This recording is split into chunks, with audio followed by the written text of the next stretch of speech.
Aujourd'hui, notre vision est claire. Nous voulons doubler le nombre d'arrivées touristiques pour atteindre 26 millions en 2030 et positionner ainsi le Maroc parmi les plus grandes destinations mondiales. La nouvelle feuille de route a pour ambition de remettre le secteur du tourisme au cœur des priorités nationales, avec une cible donc intermédiaire de 17,5 millions de touristes en 2026, soit une croissance de 10% par an, l'objectif étant de créer 200 000 emplois pérennes, directs et indirects, et d'atteindre les paliers de 120 milliards de dirhams de recettes. Alors pour atteindre ces objectifs, nous avons agi sur tous les aspects essentiels, à savoir une nouvelle logique de l'offre, 6 leviers transverses pour soutenir la feuille de route et également des conditions de réussite fondamentales. Là, on a beaucoup construit sur les erreurs qui ont été faites, ou disons les choses qui n'ont pas été faites pour la vision 2020, et vraiment l'objectif de cette feuille de route est de s'assurer qu'on ne refasse pas les mêmes erreurs.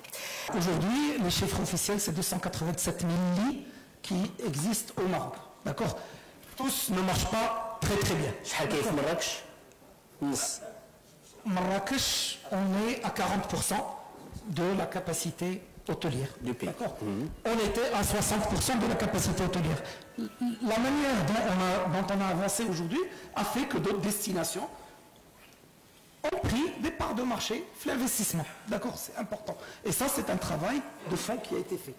Aujourd'hui, ce qui est important aussi de dire, par rapport à la partie de la compétition, par rapport à la concurrence, c'est qu'on est 60% de l'offre aujourd'hui, de l'appareil de production, notre appareil de production, 60% c'est du luxe.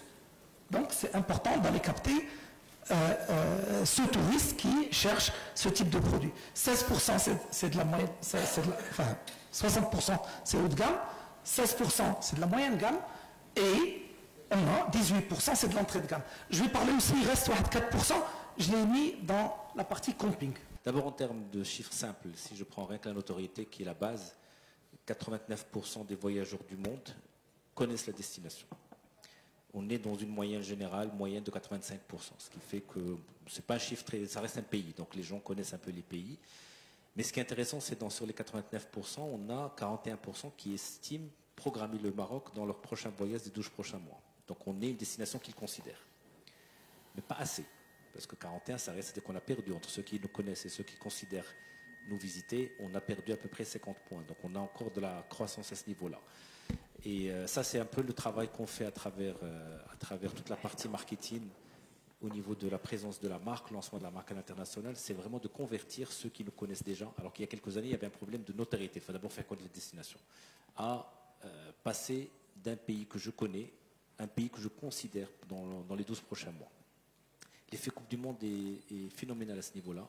On n'a pas encore les chiffres sur cet indicateur précis, mais il a bougé parce qu'on le sent dans nos discussions avec les trois opérateurs, avec nos partenaires, notamment sur les chiffres de réservation. Madame la ministre en avait parlé tout à l'heure.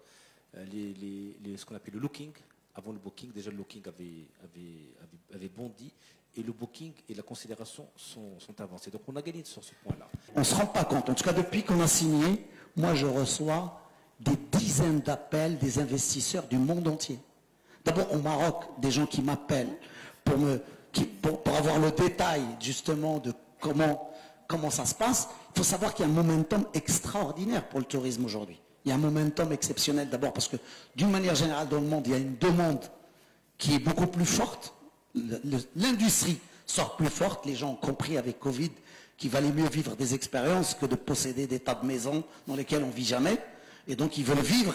Et donc ça c'est quelque chose qui s'est renforcé. Donc le secteur sort plus fort. La demande est plus forte. Les investisseurs qui nous appellent sont très intéressés parce qu'ils voient ce momentum, ils voient ça. Il y a aussi un autre élément super important, la nouvelle charte d'investissement.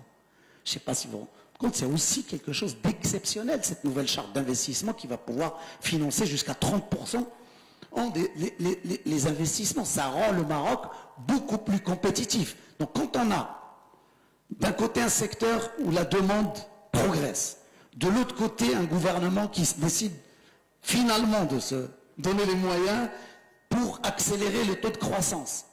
Des professionnels qui sont engagés, qui ont acquis au bout de 20 ans une expérience exceptionnelle. Une charte d'investissement comme nous avons aujourd'hui. Donc je pense qu'on a les instruments pour stimuler de la TPE, de la PME, même s'il y a perfectible, on pense qu'il faut faire encore un peu plus. Parce que cette stratégie, c'est quoi?